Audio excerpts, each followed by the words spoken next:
Au général allemand von Fabrice, qui s'impatientait un peu, Favre avait répondu le 17 avril 1871 « Ne vous inquiétez pas, soyez sans crainte, nos soldats accompliront leur œuvre glorieuse. » Bon, et bien c'est cette œuvre glorieuse que nous allons regarder ensemble.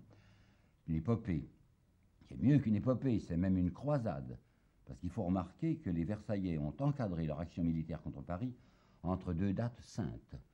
Ils ont attaqué le dimanche des Rameaux, et c'est le dernier jour, 28 mai, jour de la Pentecôte, qu'ils auront fini d'assassiner Paris. C'est ce jour-là où, selon une formule de Bernanos qui est très violente et dont je lui laisse la responsabilité, les généraux versaillais pataugeront dans Paris sur un lit de cadavres, du sang jusqu'à la braguette. C'était donc le 2 avril qu'ils avaient attaqué, hein. Et les Parisiens avaient été absolument stupéfaits.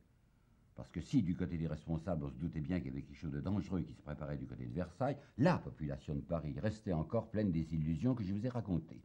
Ils croyaient qu'il y aurait une possibilité d'arrangement avec Versailles.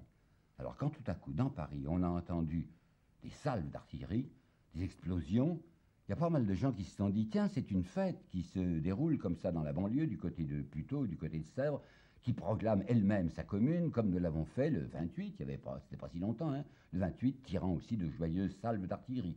C'était pas ça, c'était l'attaque. » Alors il faut comprendre hein, que ces gens tombent de haut. Ils disent « Mais c'est tout de même pas possible. Ce sont des Français, ceux qui sont là-bas à Versailles. C'est les députés français. » Alors ils prennent la suite des Prussiens, alors ils nous tirent dessus, alors qu'on avait tellement espéré que quelque chose était changé. Quelle pitié, quelle misère. Alors à la fin de la journée du 2 avril, c'est une espèce de fourmillement extraordinaire. Vous savez, dans Paris, comme quand on dit on marche, on met le pied sur une fourmilière où ça court partout, ben vous avez 300 000, 500 000 personnes qui se précipitent comme ça torrentiellement du côté de Versailles. On les retient comme on peut, on leur dit enfin, vous allez vous faire écharper. C'est demain, 3 avril, qu'on fera une opération militaire sérieuse et que tout Paris, la garde nationale, va se jeter contre ces Versaillais qui nous ont attaqués. Cette journée du 3 avril, ça sera quelque chose de misérable, vous savez, de misérable. Ils appellent ça la sortie torrentielle, mais rien n'a été préparé. Et dans une entreprise militaire, il faut même préparer, enfin, au moins quelques notions de stratégie, assurer la logistique. Enfin, et ben pas du tout. On va partir n'importe comment. En particulier, enfin, on a prétendu qu'il y avait une décision de faire 3 attaques. Il faut d'abord que vous vous rendiez bien compte du front. Il y a tout un côté de Paris qui est protégé. On ne se bat pas, puisque c'est l'occupation allemande. Et puis alors, il y a l'autre côté de Paris, mettons si vous voulez, l'ouest et le sud de Paris, l'ouest et le sud de Paris, qui va être le nouveau front, inattendu. Alors, grosso modo, on a décidé qu'on allait lancer 3 colonnes contre Versailles. Au nord, il y aura la colonne Bergeret-Flourens, qui va marcher dans la direction de Rueil. Et au sud, mettons centre et sud, si vous voulez, il y a une colonne Eudes, qui va, elle, foncer sur Sèvres. Et puis tout à fait au sud, il y a la colonne Duval, qui va passer sur Châtillon. Je ne suis pas sûr qu'il y avait même un plan précis. On nous dit qu'ils voulaient prendre Versailles en tenaille. Bon, j'ai l'impression qu'ils partaient n'importe comment, et convaincus qu'ils étaient tellement nombreux, quel que soit le nombre de l'armée versaillaise, ils allaient pouvoir l'inonder. Alors les gars partent sans ravitaillement, rien du tout, il n'y a même pas d'ambulance. Hein. Il y a quelques pièces d'artillerie, avec 8 à 10 coups par pièce, pas plus. Et puis ils sont convaincus que le mont Valérien, qui est la grande forteresse, ne tirera pas. C'est inimaginable, vous savez, la confiance, la naïveté, la sottise de ces gens de la commune, qui étaient persuadés que parce que le commandant du Mont Valérien leur avait donné la parole qu'il ne tirerait pas, il n'allait effectivement pas tirer. Ben, naturellement, ce qui se produit, c'est quand le commandant du Mont Valérien voit passer la colonne Bergeret-Flourens à sa portée, il fait tirer toutes les grosses pièces. Et comme les pauvres types et les gardes nationaux étaient convaincus qu'il n'y avait pas de danger du côté du Mont Valérien, et que tout à coup, sur une pluie d'obus sur eux, les types se mettent à crier « trahison !» Puis c'est la panique. Ils sont là peut-être 5 à 6 000, ben, ils fichent le camp, ils repartent sur Paris épouvantés. Il n'y a que la colonne de tête avec Flourens. Vous savez, Flourens, c'était un professeur d'enseignement supérieur, un gars extraordinairement courageux, qui est là, qui retient 1500 types et qui dit « on continue, on est 1500, on continue ». Il va sur Rueil. Et là, à Rueil, il est victime une charge de cavalerie extrêmement puissante du côté des Versaillais. La plupart de ces 1500 bons hommes s'en vont. Lui, il ne veut pas rentrer dans Paris, ça lui paraît trop épouvantable. Alors le voilà qui va errer sur le bord de la Seine, il va s'arrêter dans un petit bistrot, il va être dénoncé par l'homme du bistrot. On va avoir arrivé un détachement de gendarmes, commandé par le capitaine Desmarais. Le capitaine Desmarais va entrer dans l'auberge où se trouve Florence. Florence descend l'escalier, et à peine est-il arrivé devant le capitaine Desmarais qui est à cheval, que le capitaine prend son sabre, le frappe du haut de son cheval et lui ouvre la tête. Positivement, il lui fend le crâne. On mettra du reste le cadavre de Florence sur un lit de fumier et on l'apportera triomphalement dans les rues Versailles. Voilà pour la colonne d'en haut. La colonne du centre, la colonne Eudes.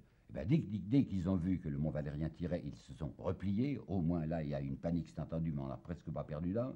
Tandis que la dernière colonne, celle du sud, celle de Duval qui veut monter sur Châtillon, qui veut aller sur Châtillon, il s'accroche au plateau de Châtillon. Mais il est tout seul maintenant, il est sans soutien, Duval, avec ses 2 à 3 000 gars. Tous les autres sont partis. Si bien que les Versaillais, dans la nuit du 3 au 4, vont cerner le plateau de Châtillon, que le lendemain matin 4, on dira à Duval, « Vous êtes free, regardez, vous êtes entouré de partout. » Duval dit, « Bon, eh bien, si je me rends, est-ce que mes hommes ont la vie sauve ?»« Oui, oui, tout le monde aura la vie sauve si vous vous rendez. » Alors il rend ses 1500 gars. Et à ce moment-là, le général Pellé, qui commandait du côté de Versailles, dit, « Quel est le responsable ?» Ben, il s'avance et dit, « C'est moi qui suis le responsable. » Bon, fusillé, immédiatement fusillé. Désastre complet, comme vous voyez, hein, un désastre sans nom. Alors à partir de là, à partir de ce 3 et 4 avril, il faut bien vous rendre compte de ceci, c'est fini les opérations militaires offensives du côté de la commune. La seule fois où la commune essaierait de marcher sur Versailles, c'est ce triste jour du 3 ou 4, si vous voulez, enfin parce qu'il y a un petit épisode du 4, 3 et 4 avril. À partir du 4 avril, c'est terminé. Uniquement situation défensive. Et le général en chef de la commune, qu'on appelle simplement délégué à la guerre, qui s'appelle Cluseret, va lancer une affiche le 5 avril dans laquelle il y a les mots que voici. Notre position est celle de gens qui, forts de leurs droits, attendent qu'on vienne les attaquer. Ça a l'air très noble. En réalité, c'est parce que Cluseret sait l'état de la garde nationale dont je vais vous parler et qu'il n'y a absolument pas moyen de compter sur une offensive avec ce dont il dispose. Et celui qui lui succédera, qui était son chef d'état-major, mais qui deviendra lui aussi délégué à la guerre, le capitaine, enfin colonel, on l'appelait colonel Rossel, dira catégoriquement le 7 mai, l'offensive nous est interdite par la désorganisation de nos troupes. Il y aura 3 délégués à la guerre successifs pour la commune. Il y aura d'abord ce Cluseret, puis il y aura son collaborateur Rossel qui le remplace pendant 10 jours, et à la fin, ça sera non plus des officiers, des soldats, des militaires, mais ça sera un civil qui prendra la responsabilité de la guerre et qui s'appelle le vieux de l'Écluse. Qui était Cluseret? Oh, un drôle de bonhomme, assez suspect, vous savez. Cluseret était bien un Français, mais il avait pris la nationalité américaine, parce qu'il était allé se battre dans la guerre de sécession. Il s'y était, paraît-il, très curieusement conduit, mais il rentrait entouré d'un certain prestige, il était, paraît-il, général américain. Et après, il avait soutenu les Fenians d'Irlande.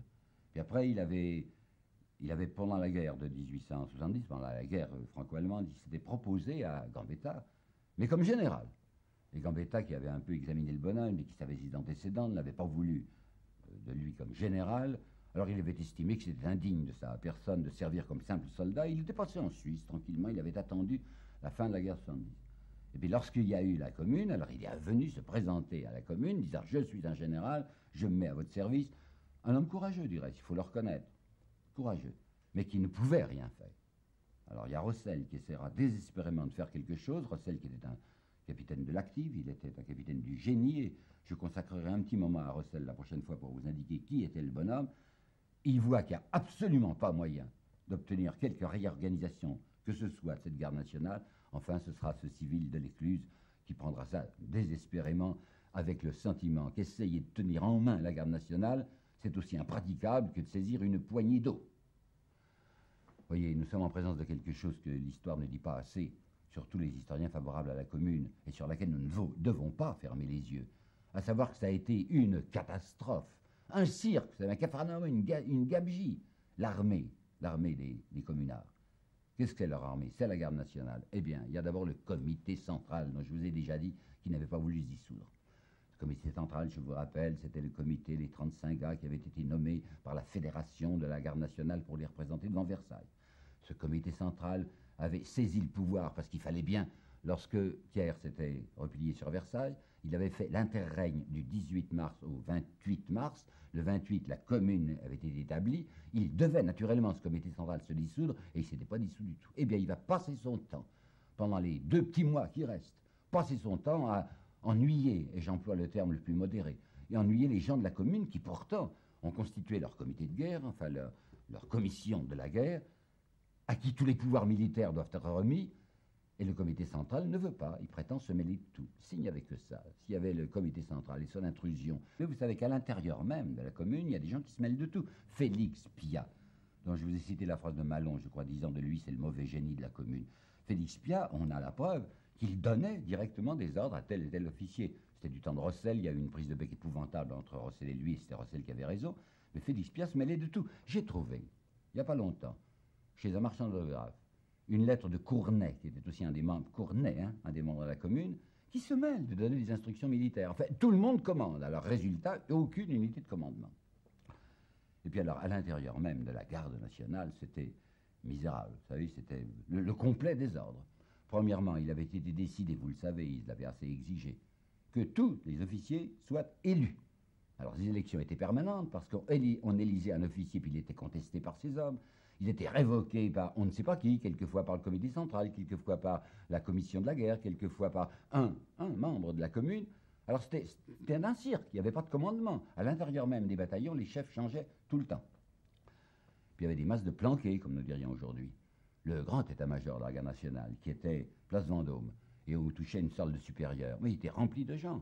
Et de gens qui étaient admirablement décorés, vous savez, ils avaient des costumes extravagants. Assis, qui est pourtant un homme honnête, je crois, un brave type, vous savez, Assis, l'homme du Creusot, qui faisait partie du comité central et qui était maintenant membre de la commune. Assis, il était déguisé d'une manière invraisemblable. Un costume militaire qui s'était fait faire pour lui, mi-parti garibaldien, mi-parti housard hongrois, avec des culottes bouffantes, avec de la dorure partout. Ça courait partout, ces gens qui étaient ultra dorés. À plusieurs reprises, Cluseret, puis Rossel, puis Delescluze avaient demandé qu'il y ait tout de même moins de parades militaires. Mais en réalité, ils n'obtenaient rien. Puis il y avait corps franc. Tout à coup, des gens qui s'imaginaient, qui déclaraient on va constituer un corps franc. Et alors, le corps franc n'avait pas comme les autres 30 sous, mais s'assurait 3 francs. Alors, naturellement, les quantités de gardes nationaux s'inscrivaient au corps franc puisqu'on les payait le double, mais les corps francs faisaient surtout de la parade et se battaient guerre. Parce que c'est ça qu'il faut comprendre et qui est lugubre, mais que je dois vous dire. Ils n'ont pas été nombreux, vous savez, les combattants de la commune. Si on regarde les chiffres, on s'aperçoit que le journal officiel, à une certaine date qui est du 5 mai, va expliquer, comme ça, comme si c'était très sérieux, les effectifs de la garde nationale. Le 5 mai, le journal officiel de Paris dit il y a 192 332 gardes nationaux. Divisés en 2 groupes, vous le savez, il y a la garde nationale sédentaire, les plus vieux, ceux qui restent à Paris, et puis il y a la garde nationale mobilisée, enfin celle qui se bat. Ça en ferait donc à peu près 99 000 pour la garde nationale combattante. Eh bien, nous savons aujourd'hui que les combattants de la commune n'ont guère été plus de 30 000, et je crois que je vais très fort. D'Acosta, qui est un homme suspect si vous voulez, mais enfin qui a été un communard, d'Acosta dit, dans sa commune, oui, dans son livre sur la commune, on payait la solde de plus de 200 000 gardes nationaux, et on ne pouvait pas trouver 10 000 combattants. Pas trouver 10 000 combattants. Je crois qu'il exagère, mais je peux aussi vous dire que Rossel, désespéré, le 9 mai, quand il dit, eh bien écoutez, comité central, hein, vous prétendez avoir à la haute main sur la garde nationale, vous êtes même là pour ça, dites-vous. Eh bien je vous demande, demain, 9 mai, 10 000 hommes réunis sur la place de la Concorde, à midi.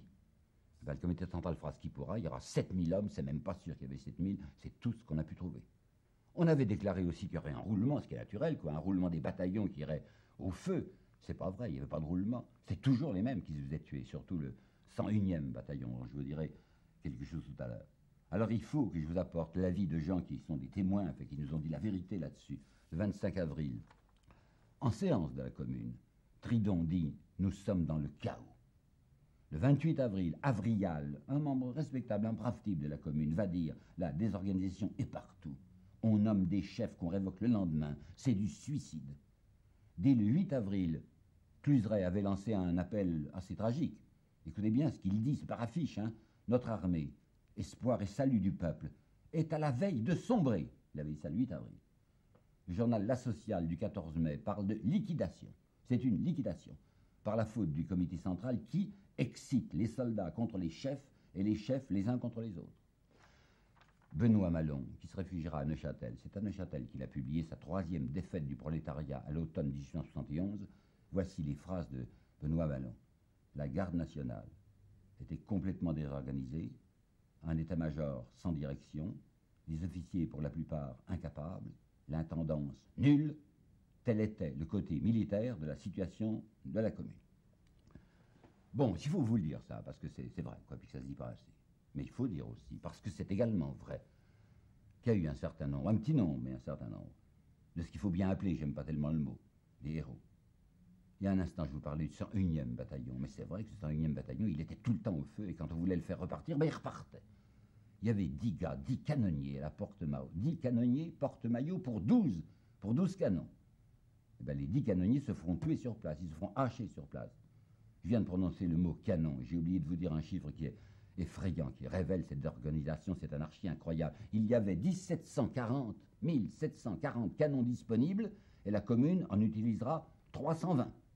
Ben, vous avez les 10 canonniers de la porte-maillot qui sont des types courageux. Thiers, faisant le matamor, a prononcé une phrase bien imprudente le 12 avril. Il a dit à la tribune, « Oh, nous aurons vite raison de Paris, les gardes nationaux fuient devant nous comme des lapins. » Oh non, oh ça c'est pas vrai. Ils sont peut-être peu nombreux les gardes nationaux, mais ceux qui sont là, je vous assure, comme on dit aujourd'hui, ils en veulent. Et ça ne sera pas commode pour Thiers d'emporter Paris. Il y a des gens qui vont refaire des charges à la baïonnette, même des officiers supérieurs comme Dombrowski, c'est un Polonais, comme Wróblewski, c'est un Polonais, qui vont entraîner leurs hommes, jetant leurs sabres, leurs épées, et prenant eux-mêmes un fusil. À Asnières, à Neuilly, on va se battre maison par maison. Les gars qui ont défendu le fort d'Ivry, qui ont défendu le fort de Vanves, jusqu'à la dernière extrémité, sous une pluie de feu, vous savez, des obus qui éclataient partout, ils descendaient de casemate en casemate, et ça leur tombait dessus. Ils sont restés jusqu'à ce qu'il n'y ait absolument plus la possibilité de respirer. Ils étaient une poignée lorsqu'ils ont dû rendre Ivry. Donc ça existait, les vrais combattants de la commune, quoi, ceux qui y croyaient. Puis à ce propos, je voudrais vous dire quelque chose qui est assez beau, c'est dans Reclus. Élie Reclus, journal au jour le jour de la commune.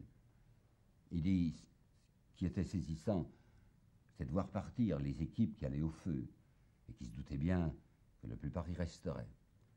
Eh bien, c'est pas une image d'Épinal, mais ça se passait réellement comme ça. Les gars partaient avec leurs fusils. La plupart, remarque Élie Reclus, étaient soit des moins de 20 ans, soit des plus de 40 ans. Beaucoup d'hommes mariés. Alors les femmes et les gosses accompagnaient ces types jusqu'à l'extrémité, jusqu'au rempart, jusqu'à ce que ce soit plus une période, le risque commence, quoi. Et très souvent, dit Reclus, on voyait la femme qui prenait le fusil, le papa qui prenait le dernier né, quoi, le môme, il le prenait, comme ça il l'embrassait, puisqu'il n'était pas sûr de le revoir. Et tout ça chantait, dit Reclus.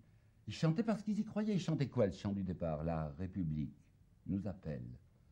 Sachons vaincre ou sachons mourir. Vous voyez, c'est pas du topo, c'était pas du théâtre, c'était pour de bon. Alors Reclus dit, moi j'étais là, pas mobilisé, j'étais sur le trottoir, j'avais mon chapeau à la main, j'étais plutôt blanc, puis je reniflais.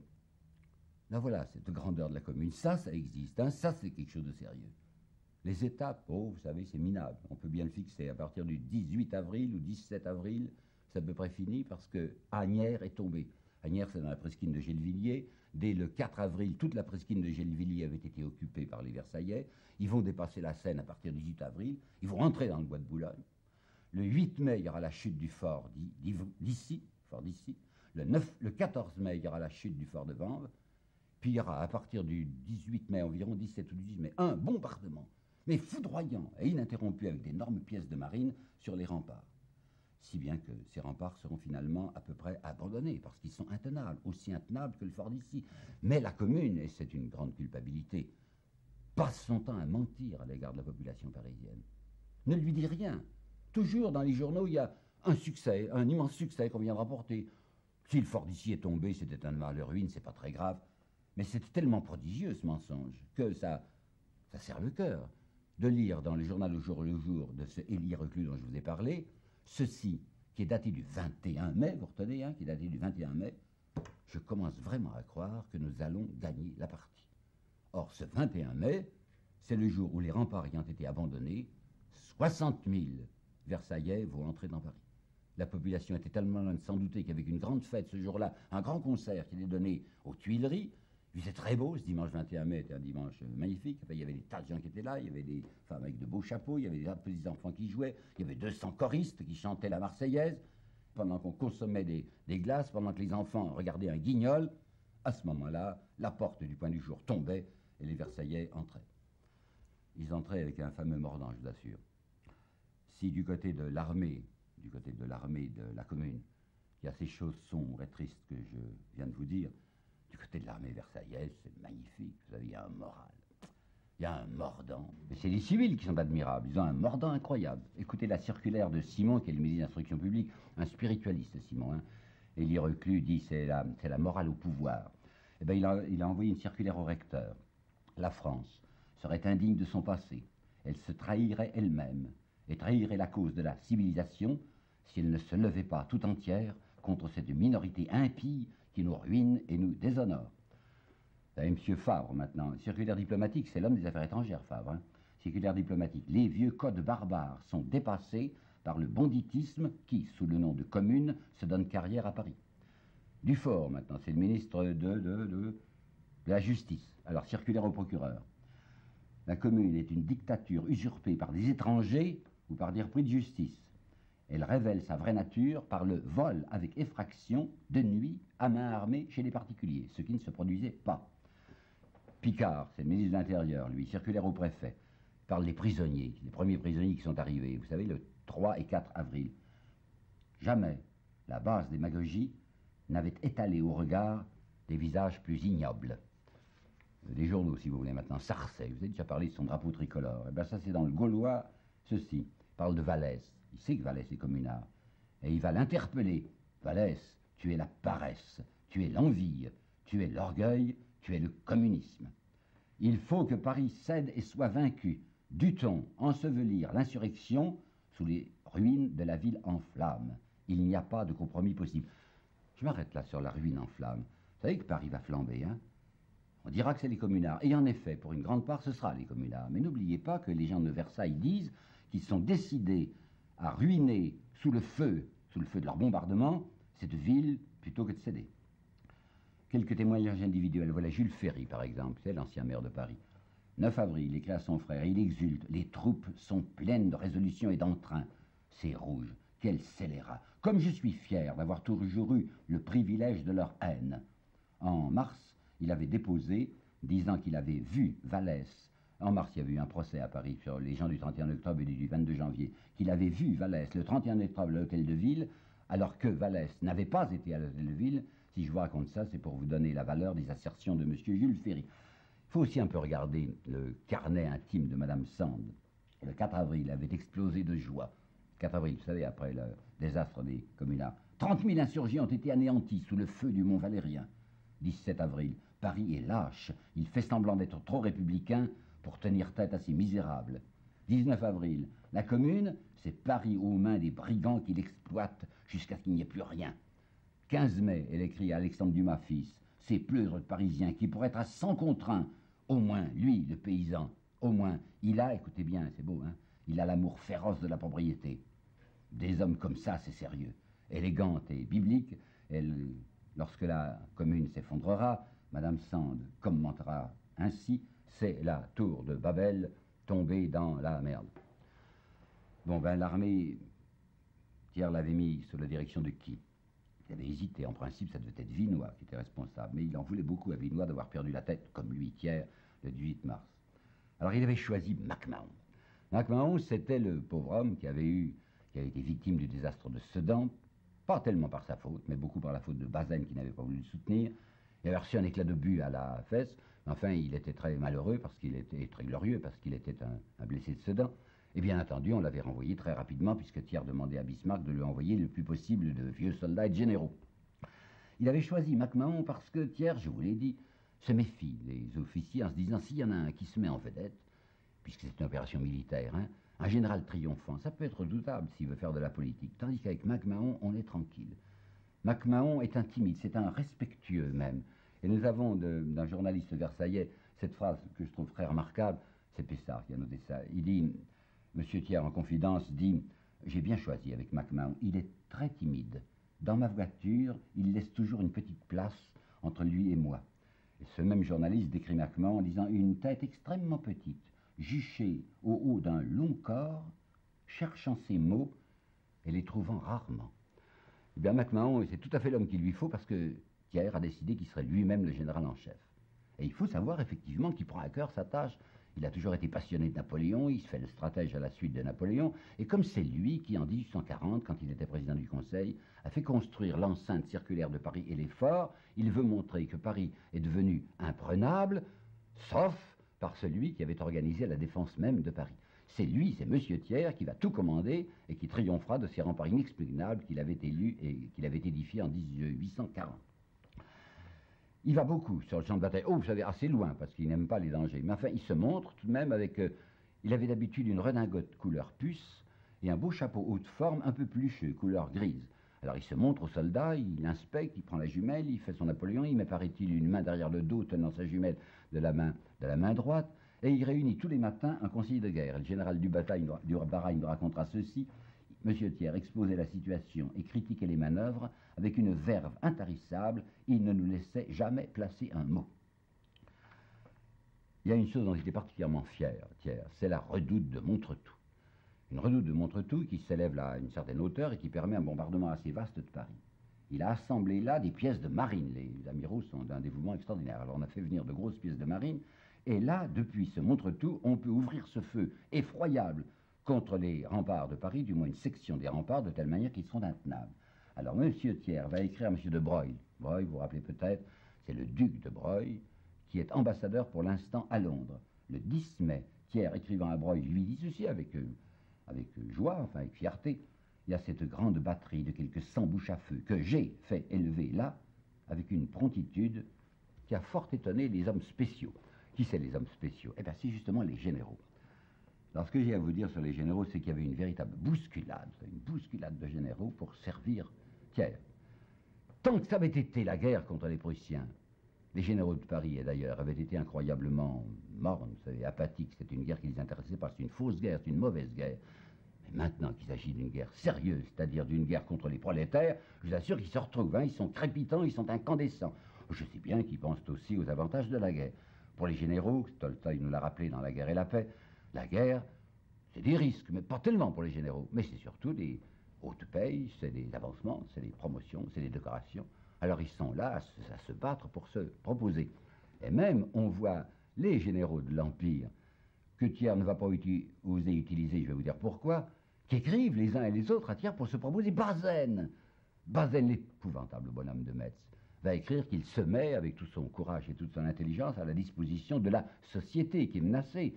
Il est dans sa ligne, Bazaine, puisque le 10 octobre, le même Bazaine avait proposé à Bismarck de neutraliser son armée française pour la tourner contre Paris et en faire une armée de guerre civile. Quand Robert va se proposer, Frossard va se proposer. Et pourquoi est-ce que Thiers ne les prend pas? Il ne les prend pas parce que vous vous rappelez peut-être qu'il a inventé contre les communards cette accusation délirante de dire ce sont des bonapartistes.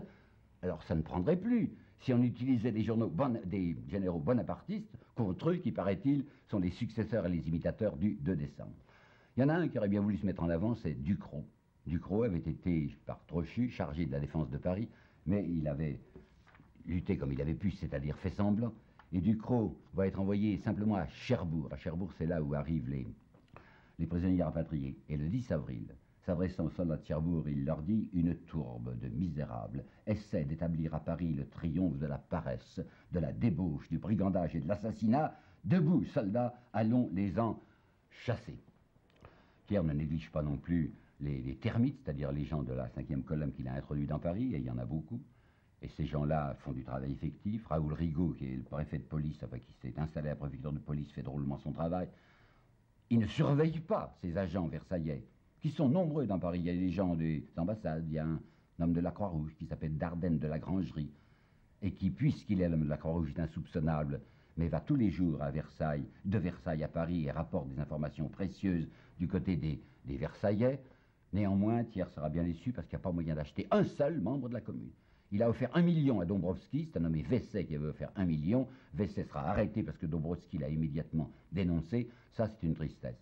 Mais enfin, on est sûr que l'opération va réussir. Maintenant, tout est tellement bien engagé.